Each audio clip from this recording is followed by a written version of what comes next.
The banging started soft, a dull thud against wood that pulled me from the edge of sleep like a fishhook. I lay still in the darkness of my duplex, disoriented, my body heavy with the exhaustion of a 12-hour ER shift. The sound came again. 3 deliberate knocks. Then, silence. I blinked at the ceiling, my breath visible in the cold air. The heating unit had cycled off hours ago, and the room felt like a morgue. Outside, wind screamed against the windows, rattling the panes in their frames. The weather report had warned of a winter storm moving in, temperatures dropping into the low 20s, wind chill pushing toward 0. The banging resumed. Harder now. More urgent. I threw off the blankets and my skin pebbled instantly. The floor was ice against my bare feet as I stumbled toward the door, grabbing my phone from the nightstand. The screen flashed 4:32 a.m., in harsh white numbers. My heart kicked into a faster rhythm. Nobody knocked on doors at this hour with good news. I flicked on the porch light and pulled the door open. Then I froze. Dean stood on my doorstep, his 11-year-old frame bent forward under the weight of his sister on his back. Hannah's small arms were wrapped loosely around his neck, her head lolling against his shoulder. Dean's face was bone white, his lips tinged purple, eyes glassy with the vacant stare of severe cold exposure. He wore long pajama pants soaked through at the knees, sneakers dark with ice melt, no socks. A filthy garage rug, the kind mechanics use to catch oil drips, was draped over his shoulders, crusted with grease stains and stiffening in the frigid air. Hannah wasn't moving. My training kicked in before conscious thought could catch up. I registered the cyanosis first. Her lips and fingernails were blue-gray. Her chest rose and fell in shallow, rapid movements, each breath accompanied by a harsh stridor that sounded like air being forced through a straw. She was wearing a pink princess nightgown, thin as tissue paper, but Dean's heavy winter coat had been wrapped around her small body. He'd given her his coat. Inside, now. My voice came out steady, clinical. I reached for Hannah, lifting her from Dean's back.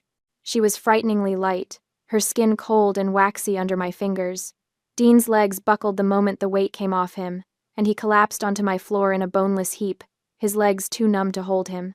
I carried Hannah to the couch, laying her down while my mind ran through protocols like a checklist. Hypothermia. Severe. Core temperature likely below 95 degrees. Respiratory distress, possible croup, possible pneumonia, airway compromised.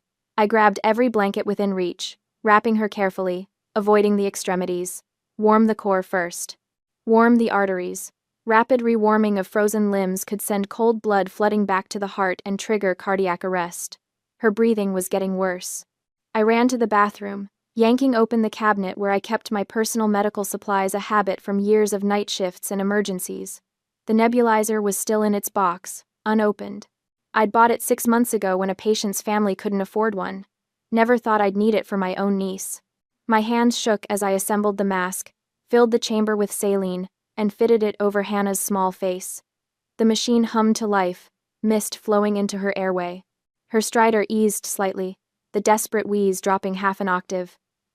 Dean was still on the floor near the door, curled on his side, shivering so violently his teeth clattered.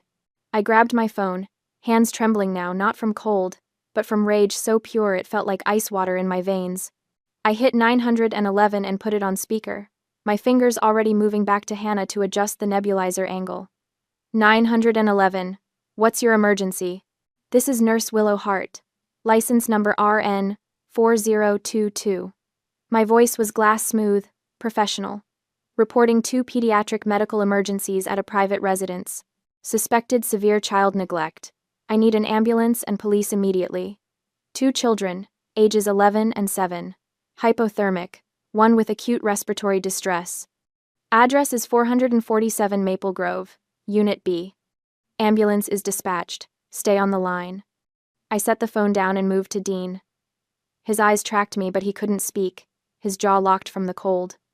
I pulled him away from the door, wrapped him in my comforter, tucked it tight around his torso. Then I went to the kitchen, grabbed the carton of chocolate milk from the fridge, poured it into a mug, and put it in the microwave for 40 seconds. Not too hot. Hot enough to warm his core from the inside without scalding his throat.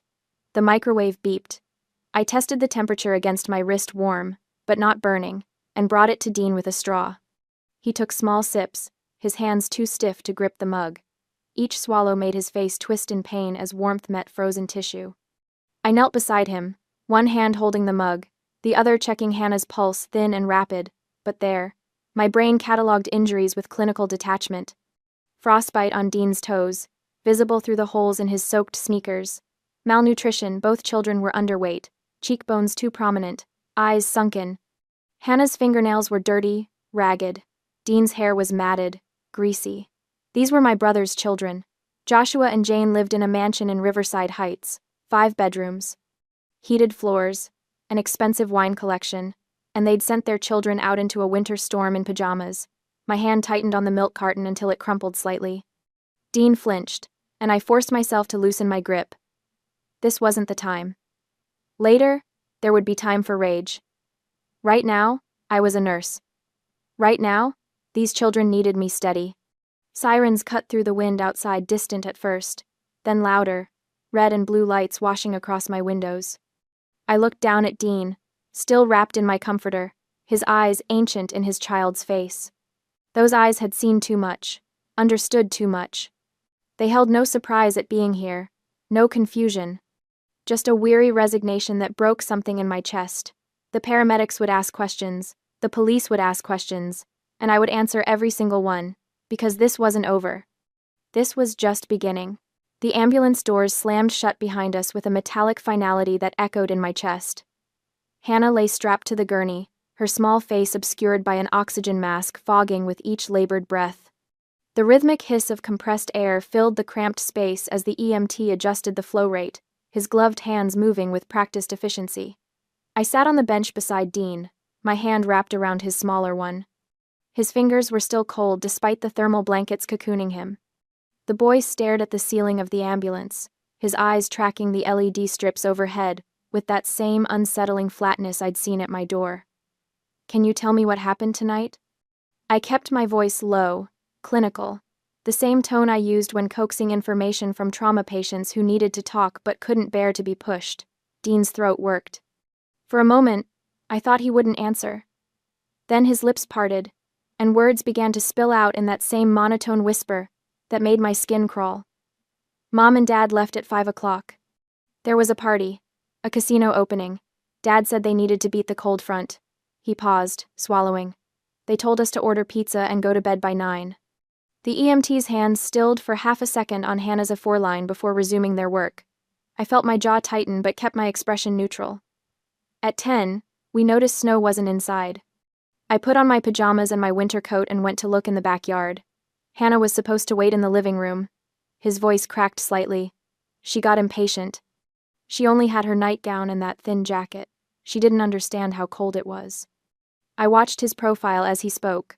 11 years old, and already carrying the weight of protecting his sister like armor he couldn't remove.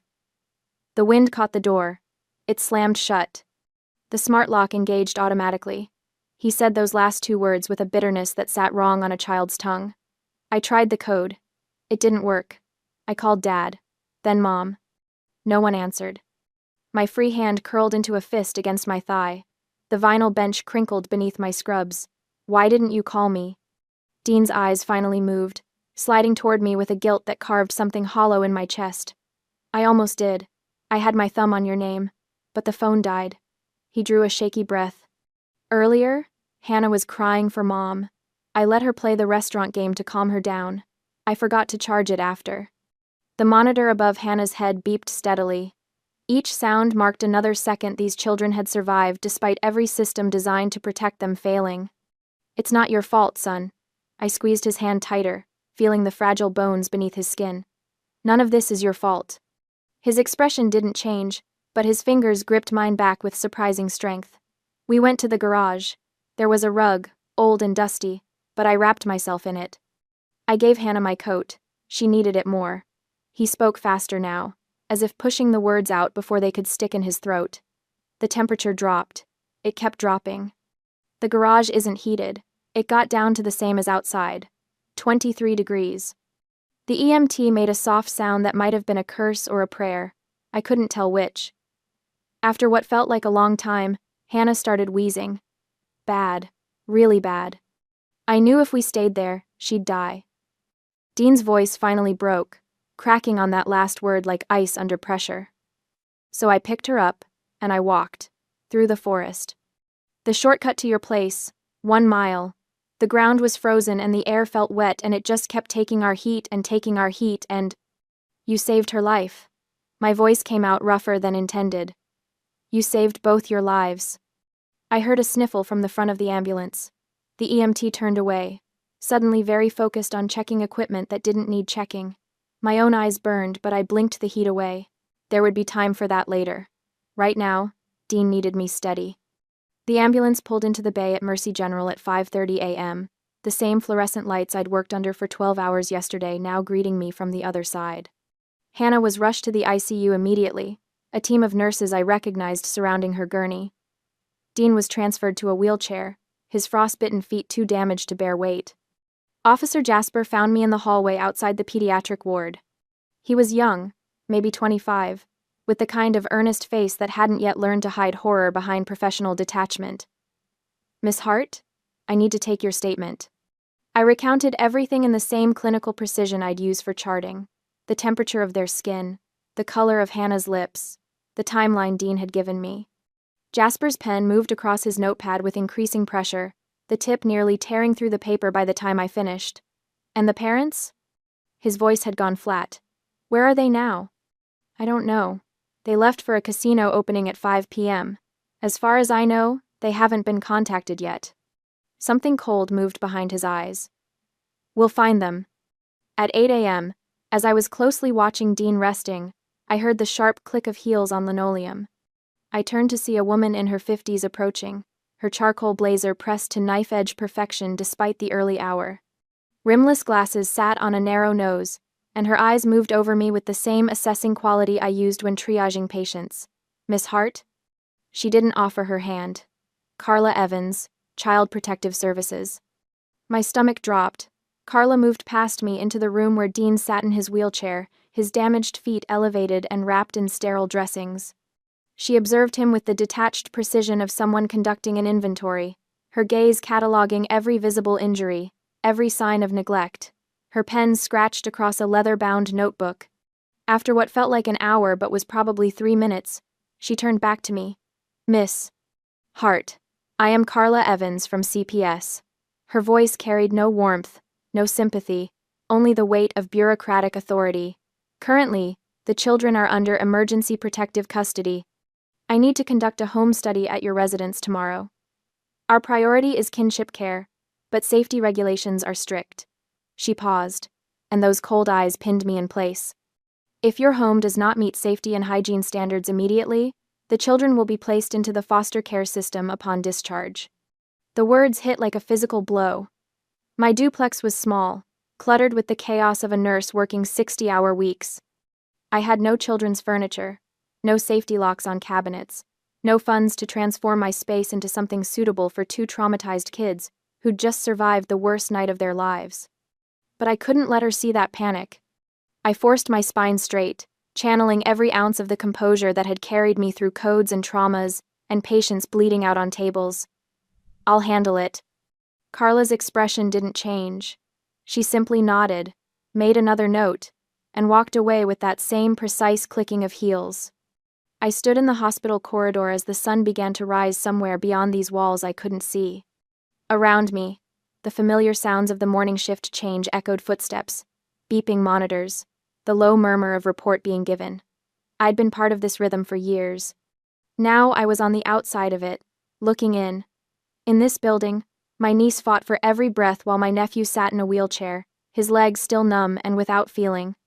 Somewhere out there, my brother and his wife were sleeping off champagne and roulette losses, unaware that their children had nearly died in the cold. And tomorrow, a woman with rimless glasses and a leather notebook would judge whether I was worthy of keeping these children safe. I had less than 24 hours to become someone I wasn't sure I knew how to be. The fluorescent lights hummed overhead, indifferent to the weight settling onto my shoulders. I pulled out my phone, already mentally cataloging what I owned that I could sell, how fast I could make it happen, whether it would be enough. It had to be enough. I turned back toward Dean's room, squaring my shoulders against the impossible task ahead. The corridor stretched before me, sterile and endless, and I walked forward anyway. The phone in my hand buzzed with a notification. I'd been expecting a response from the pawn shop on 5th Street. They'd take the diamond necklace my grandmother left me. They also told me I could bring the necklace in later this afternoon so they could assess it in person and finalize the price. I stared at the screen, the blue light washing my face in the pre-dawn corridor, and felt nothing. Not grief, not regret, just the cold arithmetic of survival. I slipped the phone into my scrub pocket and turned back toward Dean's room. Through the small window in the door, I could see him in the wheelchair, his bandaged feet propped on the footrests, staring at the wall with those ancient eyes. A child who'd carried his dying sister through a frozen forest shouldn't look like that, empty, waiting, resigned to whatever came next. I wouldn't let him wait anymore. Earlier, at 6 to 10 a.m., the wind had teeth as Officer Jasper pulled his collar up and approached the Hart mansion, its modern facade glowing with recessed lighting that probably cost more than his annual salary. Motion sensors flickered to life, illuminating the curved driveway where a Tesla sat covered in frost. Jasper pressed the video doorbell. A soft chime echoed somewhere inside the cavernous house. He waited 10 seconds, then pressed again. The small camera lens above the button blinked red, recording. Mr. Hart, this is Officer Jasper with the police department. We have confirmed there is no guardian at this address during hazardous weather conditions. Your children are in emergency care at Mercy General Hospital. He paused, letting the words sink into whatever device was capturing this moment. You are required to present yourselves immediately to speak with Child Protective Services. Any delay will be recorded as child abandonment. Silence. Just the whistle of wind through the decorative columns flanking the entrance. 40 miles away, Joshua Hart been dozing in a leather chair at the high-stakes blackjack table, his chip stack diminished to a fraction of what he'd started with. Jane was somewhere near the slot machines, her 5th martini making her laugh too loud at something that wasn't funny. The notification made his stomach drop before he even opened it. Front door motion detected. He fumbled with his phone, nearly dropping it. The app loaded slowly, always slowly, when you needed it fast. Then the feed appeared. 2 uniformed officers standing on his porch, one speaking directly into the camera. He didn't hear the audio. Didn't need to. The rigid posture, the official gestures, the squad car visible in the driveway, he knew exactly what this was. Jane. His voice came out strangled.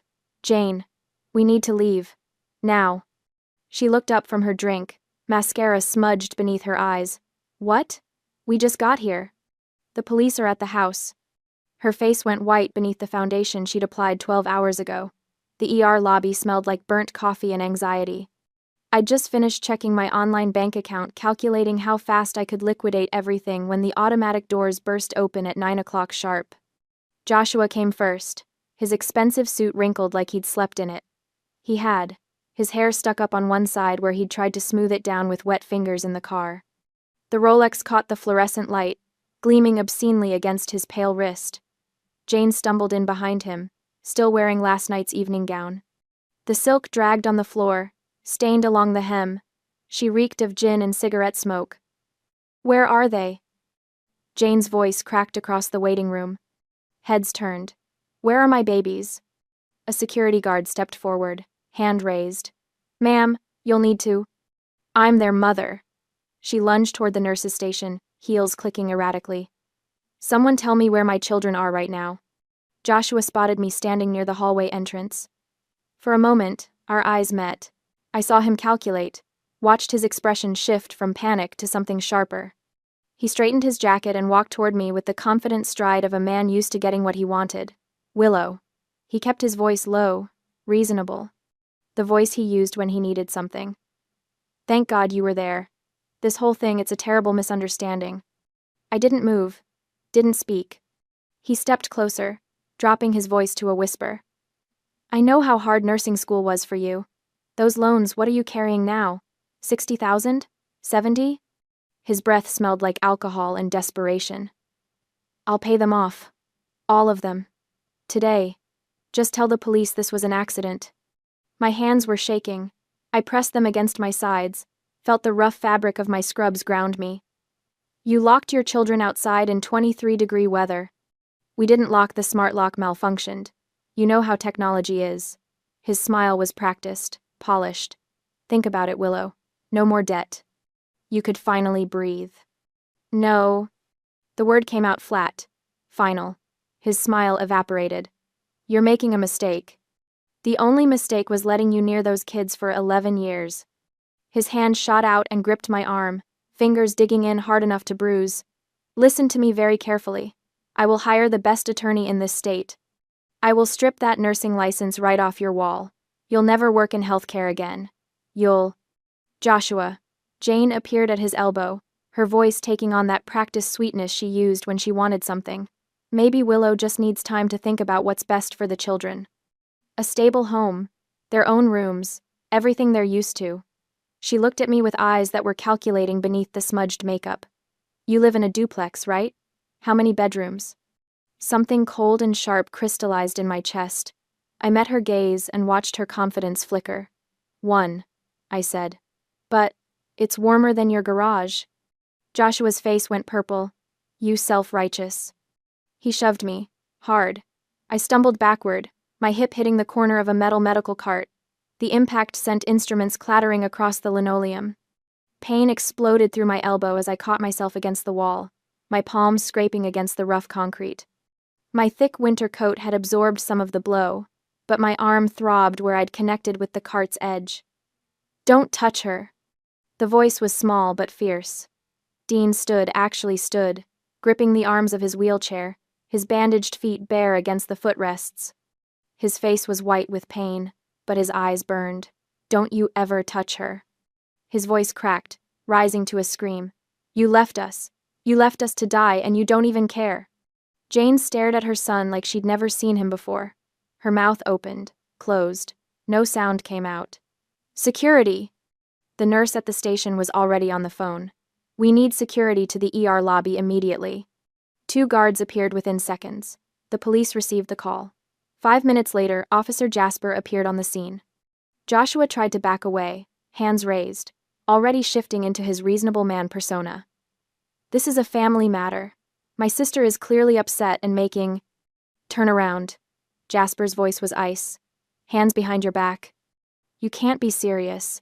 I said, turn around. Jasper pulled out his handcuffs. You're under arrest for assault and disorderly conduct. The metal clicked around Joshua's wrists with a sound that echoed through the silent lobby. His face went from purple to gray. Jane started crying, real tears this time, or a convincing approximation. This is insane. We came here worried about our children and she's trying to frame us. Jasper turned to her, his expression unchanging. Jane Hart, you're also under arrest for child endangerment and disorderly conduct. He nodded to another officer who'd appeared. Read them their rights. I stayed against the wall, cradling my scraped palm. My elbow throbbed. The officers led Joshua and Jane toward the exit. Joshua tried to turn back, tried to say something, but Jasper's hand on his shoulder kept him moving forward. Dean sank back into his wheelchair, his small body trembling. A nurse rushed over to check his feet, scolding him gently for standing. He didn't seem to hear her. He was looking at me. Are you okay? His voice was barely a whisper. I pushed off the wall and walked to him, my legs unsteady, knelt down so we were eye level. My palm stung where I'd scraped it, and I could already feel the bruise forming on my elbow, but none of it mattered. I'm okay, I said. Are you? He nodded. Then, so quietly I almost missed it. Thank you. I reached out and took his hand, the one that wasn't hooked to an IV, and held it gently.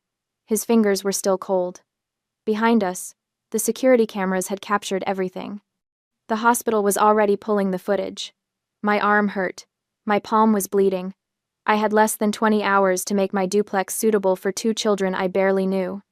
But as I watched the automatic doors close behind Joshua and Jane, their expensive clothes and empty promises disappearing into the cold morning light, I felt something I hadn't felt in years. I felt strong. The next morning arrived under a cloak of dull winter light. Outside Joshua's mansion at 8:55 a.m., the house looked carefully styled, what Jane liked to call a symbol of their standard of living. Carla's sedan pulled up precisely at 9 o'clock. Officer Jasper followed in his patrol car. Neither vehicle belonged in this neighborhood of pristine driveways and ornamental trees. Ready? Carla asked, stepping out with a leather portfolio tucked under her arm. Officer Jasper entered the emergency code taken from Joshua's testimony. unaware that it wasn't the same code Dean had memorized. The door clicked open with a cheerful electronic chime, the same sound that had sealed 2 children outside in 23-degree weather. The foyer opened into a vaulted living room.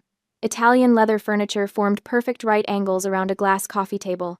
A wine cabinet stood against the far wall, backlit and temperature-controlled. In the cabinet sat 12 bottles of red, their labels turned outward like small badges of sophistication. Carla walked to the kitchen. Her heels clicked against marble tile. The Sub-Zero refrigerator hummed with expensive efficiency. Carla pulled it open. The interior light revealed 2 slices of pizza in a grease-stained box, the cheese spotted with blue mold. 3 energy drinks, a half-empty bottle of vodka, nothing else. No milk, no vegetables, no bread, no evidence that children lived here at all. Officer Jasper opened the pantry. A bag of stale tortilla chips, a jar of olives. Carla uncapped her pen. She made a mark on her form. The scratch of ink on paper felt final. "Second floor," she said. Dean's room sat at the end of the hallway. The door hung slightly ajar, revealing walls painted a fashionable gray. A mattress lay directly on the hardwood floor, no frame, just a bare fitted sheet and a thin blanket. In the corner, a professional ring light stood on a tripod, its cord snaking toward an outlet. Carla photographed everything. The empty space where a bed should be, the ring light. The closet containing 3 pairs of jeans and 4 shirts, all too small. "They threw out his bed," she said, "to make room for Jane's streaming setup." Officer Jasper's jaw tightened, but he said nothing. Hannah's room was worse, a toddler bed she'd long outgrown. A pile of stuffed animals that looked like they'd been purchased in bulk and never touched. The window latch was broken, leaving a draft that made the curtains flutter. Carla made another mark on her form. Then another. They went back downstairs. Officer Jasper moved to the garage door and stepped outside. When he returned, an elderly man in a cardigan followed him inside. Mr. Clint from next door. He was always in his garden, pruning roses with careful attention. "Thank you for coming over, sir," Officer Jasper said. "You mentioned you'd observed some concerning behavior?" Mr. Clint's hands shook slightly as he removed his glasses and cleaned them on his sweater. "Those 2, the parents, they're party animals. Every weekend there's noise until 3, 4 in the morning, White Claw cans all over the driveway." Carla's pen hovered over her notepad. "And the children?" Mr. Clint's face creased with something that looked like shame. "The boy, Dean. I used to see him dragging these heavy black trash bags to his little red wagon. Took me a while to figure out what he was doing." "What was he doing?" Carla asked, though her tone suggested she already knew. "Collecting their empties, taking them to the bottle return machines at Kroger. Mr. Clint's voice cracked. "The more they drank, the more money he had. I'd see him and his sister sitting right there at the store entrance afterward, tearing into Lunchables like they hadn't eaten in days." The room went quiet. Even the expensive refrigerator seemed to stop humming. "I asked him about it once," Mr. Clint continued. "Asked if everything was okay at home. He just stammered something about being too busy playing to eat dinner." He looked at Carla, then at me. "That wasn't the truth, was it?" "No, it wasn't," Carla said. Carla made 3 more marks on her form. When she looked up, her expression remained professionally neutral, but her knuckles had gone white around the pen. "Environment unsafe," she said aloud, checking a box. "Inadequate nutrition. Evidence of chronic neglect. I'm recommending immediate termination of parental custody pending criminal trial." Back at my apartment, I sat with my phone in my hand and a decision on my shoulders. I needed a shark. Someone who could gut Joshua's legal team and make sure those kids never spent another night in that house. The name everyone whispered with equal parts fear and respect was Attorney Vance, the most effective family law attorney in the region. He didn't lose. He also didn't come cheap. But I'd already started preparing for this fight. While I was still in the hospital with Dean and Hannah, while my arm still throbbed from where Joshua had shoved me into the doorframe, I'd made a mental inventory of everything I owned that could be converted to cash. Yesterday afternoon, I'd walked into the pawn shop on 5th Street with my grandmother's diamond necklace. She'd given it to me on my 16th birthday, told me it was a family heirloom passed down from her mother. The gemstone wasn't huge, but it was flawless vintage cut, platinum setting. I'd worn it exactly twice, once to her funeral, once to my nursing school graduation. The pawnbroker had examined it under his loupe for what felt like an eternity before looking up. $3,800. Cash. Right now. I'd signed the paperwork without hesitation. The laptop was next. I'd posted it in the community resident group, a sleek, high-end model I'd just finished paying off last week. $900 in monthly installments. Finally mine. A sophomore college student showed up within an hour, cash in hand. $900, gone in 30 seconds. But the espresso machine, God, that hurt. I stood in front of it for 10 minutes before I could bring myself to unplug it. It was a beautiful piece of engineering. Brushed stainless steel, Italian-made, with a steam wand that produced microfoam so perfect it could make a hospital cafeteria coffee taste like a cafe in Milan. I'd bought it 2 years ago, right after I made the final payment on Mom's medical bills. Joshua had inherited all of Dad's life insurance money, $75,000. I'd asked him to help with Mom's hospital costs, just to split them. He'd laughed. "That money's for investing in the future," he'd said, swirling bourbon in a crystal glass. And now, here I was, selling the only thing I'd ever bought for myself, not for bills, not for necessities, just for joy, to clean up the mess his future had made for his children. A young man arrived to pick it up. Fresh out of college, first job, eager smile. He handed me $600 and thanked me profusely, saying it was a steal. I smiled and told him to enjoy it, then closed the door and stared at the empty counter. The outline was still visible, a clean rectangle in the dust.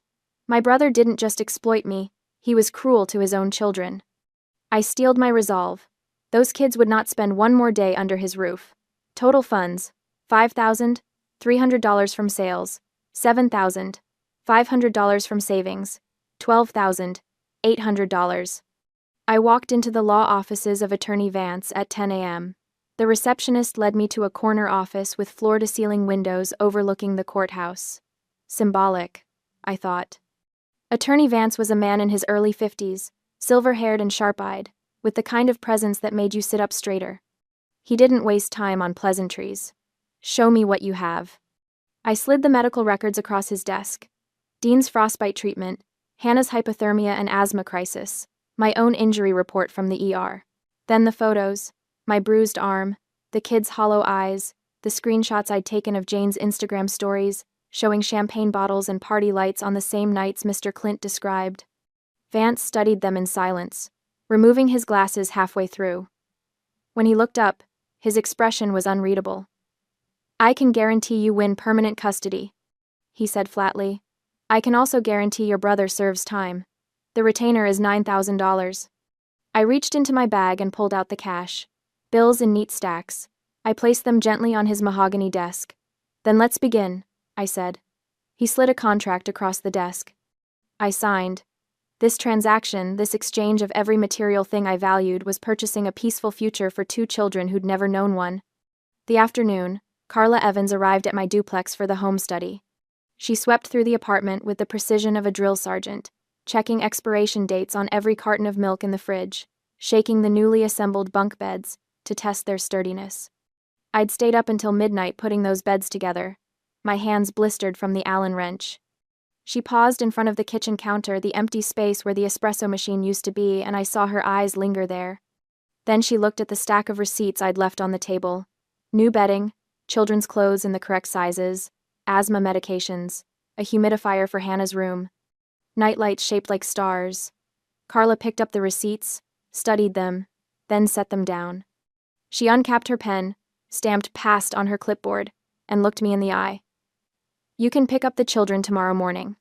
That nod, brief, professional, almost imperceptible, was the most valuable validation I'd ever received. Day 3. Morning. Hannah had recovered faster than expected. Her oxygen saturation levels were stable, her breathing clear. The doctors were cautious her lungs would need monitoring, follow-up appointments, a strict medication schedule, but because I was a pediatric RN, with the skills and training to manage her care, the hospital felt completely reassured releasing her into my custody. Dean walked through my door first, Hannah's small hand in his. He looked around the apartment, the mismatched furniture, the coffee pot on the counter, cheap drip, nothing fancy, the empty space where something clearly used to be. Then he saw the bunk beds in the corner room, the quilts I'd bought in primary colors, the wooden toy chest already stocked with books and puzzles. His eyes wavered. He didn't cry, this kid had been trained not to, but I saw the crack in his armor. Hannah, still weak but smiling, lit up when she saw the 2 teddy bears on the bottom bunk. They were the latest models, the kind every kid in her class probably begged for. I'd seen her looking at them through a store window once, months ago, when I'd taken her and Dean for ice cream. She hadn't asked for one, she'd just looked. Now she had 2. "This one's yours," she said solemnly to Dean, handing him the blue bear. "We match." Dean took it, clutching it like a lifeline. I knelt down, meeting their eyes. "This is home now, for as long as you need it, forever, if that's what you want." Dean looked at the empty counter again, then back at me. He didn't say anything. He didn't have to. 2 weeks later, Jane made bail. Attorney Vance had already notified me of the conditions: no contact with victims or witnesses, and no public mention of the case.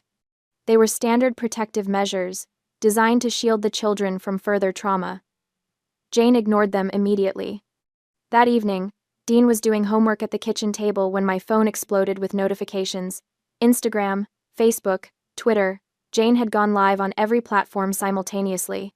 I pulled up the stream. She sat in the living room of her mother's home, eyes rimmed with carefully applied red makeup to simulate crying. The comments were already rolling in thousands of her followers, tuning in for the performance. "I need to speak my truth," Jane began, her voice trembling. "I've been silent too long, and I can't let this continue. My children were taken from me by a jealous, vindictive woman who has always resented my happiness." My stomach dropped. "My sister-in-law, Willow," she continued, saying my name like a curse, "is a lonely, bitter spinster who couldn't stand to see me with a loving family. She lured my babies away with promises of toys and treats, then called the authorities with fabricated stories of neglect. The door code incident? A simple mistake. Kids forget things all the time." But she twisted it into something sinister. The comments lit up. Jane would never neglect her children. "This is clearly a custody battle. So sad. Praying for you, babe. Stay strong." But just as many read, "Who forgets their own kids outside? The aunt is a hero." Jane dabbed at her eyes. "My children are scared and confused, being held by a woman who doesn't understand them. I'm their mother. I'm fighting to bring them home where they belong." The live stream ended. Within an hour, my social media was under siege. Messages flooded my inbox, most of them vicious. "Child stealer. You're disgusting. Give those kids back to their real mom." Someone found out where I worked. The hospital's main line started ringing angry callers demanding the kidnapper nurse be fired immediately. Security had to disconnect the phones. I sat in the break room, shaking, while my coworkers whispered in the hallway. Some looked at me with sympathy, others with suspicion. Week 2, Day 3, 2 days later. 2 days after the livestream began, the call I feared finally came. I was summoned to HR immediately. I walked through the corridors feeling like I was heading to my execution, certain they were going to cut me loose to avoid the liability and bad press. I knocked on the HR director's door. "Come in, Willow." Inside, I found not just the HR director, but Dr. Grayson, chief of medicine, the man who'd hired me 5 years ago. A thick file sat on the desk between them. I sat down, hands folded in my lap, waiting for the blow. Dr. Grayson spoke first. "We've reviewed the hospital admission records for Dean and Hannah Hart. We've also reviewed the security footage from the ER, showing your brother's physical assault on you in the hallway. And we've seen the social media campaign being waged against you by Jane Hart." I nodded, throat tight. "I understand if you need to." "We know the truth," the HR director interrupted. Her expression was steel. "We know you did the right thing, and we're not going to let an influencer with a vendetta destroy the career of one of our best nurses." I blinked. "What?" Dr. Grayson slid the file toward me. "The hospital's legal department has prepared a countersuit for defamation and libel. Jane Hart made specific, false claims about your character and your professional conduct. She did so publicly, to an audience of over 100,000 people, causing direct harm to this institution and to you personally.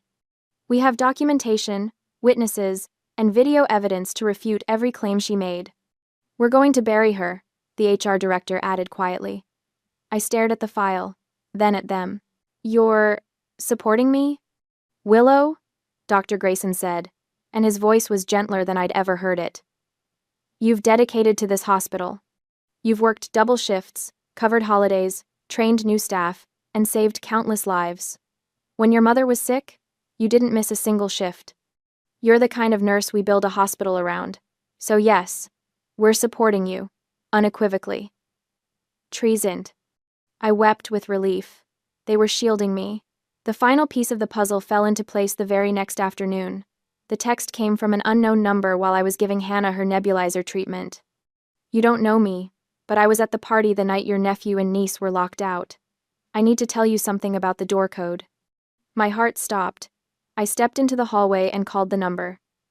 A woman answered, voice hushed, nervous. I can't give my name, she said. But I was friends with Jane, and after seeing her on that live stream, lying through her teeth, I couldn't stay quiet. What happened? I asked. At the party, Joshua was showing off.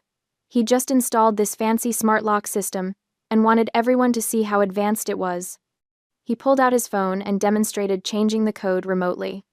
Made a big deal about how secure it was, how he could control it from anywhere. Everyone went, ooh, wow, and he loved the attention. He was drunk, so proud of himself, and then he just kept drinking. I don't think he ever sent the new code to Dean. I sat down hard on the hallway floor. It wasn't an accident. I whispered. No, the woman said. It was negligence born of arrogance. I'm sorry. I should have said something sooner. You're saying it now, I told her. That's what matters. I thanked her, ended the call, and immediately forwarded the information to Attorney Vance. Attorney Vance moved with predatory speed. He subpoenaed the smart lock company's server logs, using the witness's tip as grounds. The data was damning. It showed that at 11:47 p.m. on January 14th, the code had been changed remotely via Joshua's iPhone to 8264. Dean hadn't forgotten the code. His father had changed it and never told him. Armed with this evidence and the recording of Jane's livestream, Vance went to court. He presented the video as proof of bail violation. The judge issued an immediate order, and police arrested Jane in the middle of preparing for another broadcast. The footage of her being handcuffed while screaming about her platform went viral, turning the tide of public opinion overnight. 6 months later, the courtroom was packed for the trial. Jane's high-priced lawyer tried to argue that the house was merely messy, but Carla Evans destroyed that defense on the stand. She described the lack of food, the mattress on the floor, and the $18,000 wine cabinet in a house where children were starving. I have never, in 2 decades of this work, seen a home where the alcohol was better cared for than the children, Carla stated. That's not neglect. That's calculated torture. The sentencing was severe. Joshua Hart received 5 years in state prison for child endangerment and felony neglect. Jane received 2 years. Both had their parental rights terminated permanently. To avoid a crushing civil lawsuit, Joshua accepted a plea deal. He would liquidate the mansion and luxury cars to pay off debts.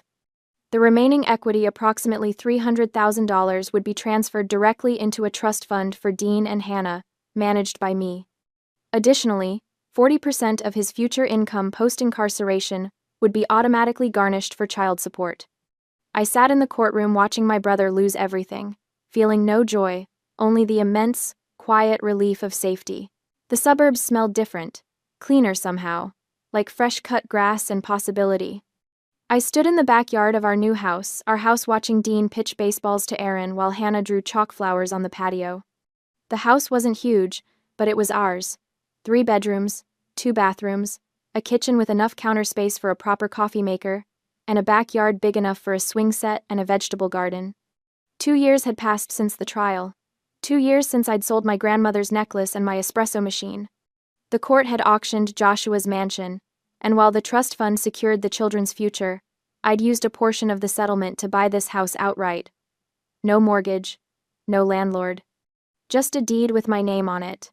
I'd been promoted to head nurse at Mercy General 6 months ago. The raise wasn't enormous, but it was enough. Enough for soccer cleats, art supplies, and Friday night pizza. And then there was Aaron. Dr. Aaron Mitchell, ER, attending physician, cat lover, accidental hero. He'd treated me that night in the ER, signed the injury report that helped jail my brother, and then simply never left our orbit.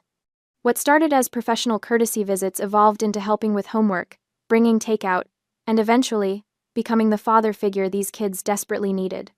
A week after the kids came to live with me, once the initial chaos had settled, Hannah had asked about Snow, the cat they'd left behind. We posted flyers, though I had little hope. But miracles happen. Mr. Clint called a few days later. He had found the scrawny orange tabby shivering on his porch, and had been feeding him in his garage. Aaron drove us to pick him up. When Snow meowed pitifully at the sight of Dean, the boy who had held everything together finally broke down and cried. Aaron had put a hand on his shoulder and simply said, "He's home now. You all are."